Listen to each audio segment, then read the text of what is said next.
But we're going to begin this hour with a story of leadership rising from the ashes. It's been nearly 1 year since twin wildfires caused tremendous damage and loss to communities in Los Angeles.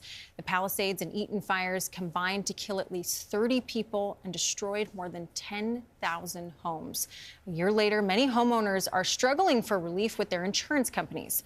Elizabeth Cook introduces us to one woman who's leading her community through the fire and its aftermath, and the unlikely place where it all started. The pickleball courts are this way. I'll show you. The pickleball courts where Joy Chen used to play at Altadena's Town and Country Club might otherwise not be noteworthy, given that some 9,000 structures were destroyed by the Eaton Fire here. The fire jumped over the pickleball courts and burned the clubhouse. But pickleball is at the root of how residents in fire-ridden Altadena came together and are pushing to rebuild a beloved community. It started this way. I would happen to be the admin of the pickleball WhatsApp at the Altadena Country Club, and that's what turned into the Eaton Fire Survivors Network. In other words, she had names, phone numbers, and emails of some 50 pickleball players at the critical moment on January 7th. Somebody texted into our pickleball WhatsApp and said, there's a fire on the mountain. And immediately our pickleball WhatsApp transformed into our emergency evacuation network.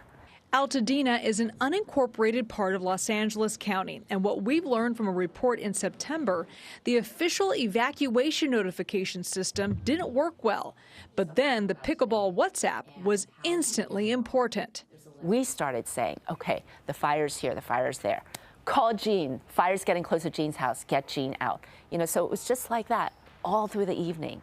And so we all ended up evacuating on that Tuesday night because of the WhatsApp. So at the end of the day, 18 people died in the fire, but none of us did. That WhatsApp pickleball group saved lives. Pickleball WhatsApp, yes. And when days turned into weeks, displaced homeowners, people who never played pickleball, jumped on the pickleball WhatsApp. And so we started trading notes on what was happening at different shelters, what FEMA was doing for us, how to get access to emergency resources. So now we're a community of 5,000 by, for, and led by survivors. In fact, they overloaded the app.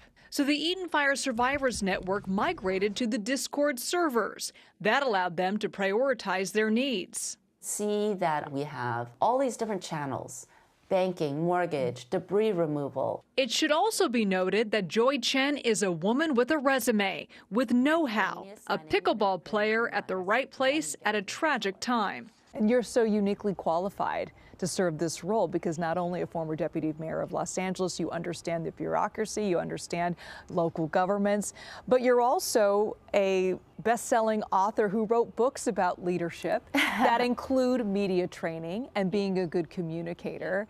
It is kind of funny, isn't it, that, I took on the job of pickleball admin and then everything else came along. In Chinese, we have a saying called 缘分. It means serendipity. That serendipity, if it is just that, has also been noticed by elected officials. Jeff Prang is the LA County assessor. She's probably one of the leading voices in fire relief coming from the community. I don't know how they would do it without her. She's a force of nature. Much of that force came about because Joy Chen says Discord users kept tabs on insurers. Whether a family was on the road to recovery or was sinking further into trauma seemed to come down primarily to one question: which insurance company they were with. Her Discord website showed some insurers were less responsive than others. According to claimants, State Farm topped her list on the survivors' website, a pattern in both the Eaton Fire and in LA's other fire in the Palisades. According to a formal study from October of 2025 by the Department of Angels nonprofit, found 54% of State Farm customers reported negative experiences, compared to 73% positive experiences with USAA. In a statement, State Farm said they have paid out over $5 billion to help victims recover, and nearly 200 State Farm team members are on the ground working with customers in Los Angeles. They went on to say insurance claims can be complex, especially after disasters. We are committed to clear communication, listening to our customer needs, and addressing concerns promptly. Thank you for being here. The Eaton Fire Survivors Network has also taken issue with California's insurance commissioner when he was considering an emergency request by State Farm to increase rates for homeowners. I actually want to see these complaints myself. Can you please do that before approving the rate hike? Since that meeting on Zoom in May, the insurance commissioner, Ricardo Lara, who has refused our request for an interview, started an investigation to State Farm's wildfire claims.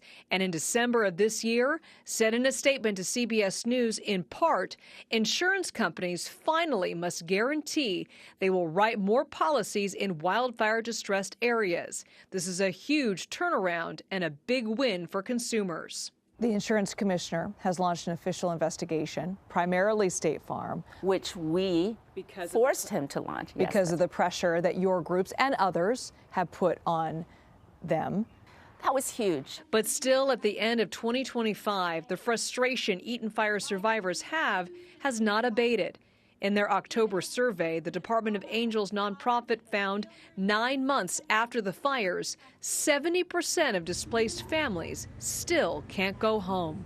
As for Joy Chen, she would like nothing better to be back playing pickleball. But for now, these courts serve as a reminder of something bigger than a single sport. For CBS Saturday Morning, I'm Elizabeth Cook in Altadena, California. You know, Liz did such a nice job describing the impact at that infrastructure level, but she was also sharing with us, right, that Joy actually went sometimes to the insurance companies, had meetings, called on the phone. Right. It's just such an impact on a personal level for people who are struggling with something that feels overwhelming in the moment. Because she knows how to navigate the bureaucracy, not only of the recovery, the first responder efforts, but also the aftermath, the insurance claims that people are trying to make. And she's written books about leadership, and she is part of this speaker conference that she runs where she talks about leadership. So she's incredibly impressive, and that helped a lot of people after those fires.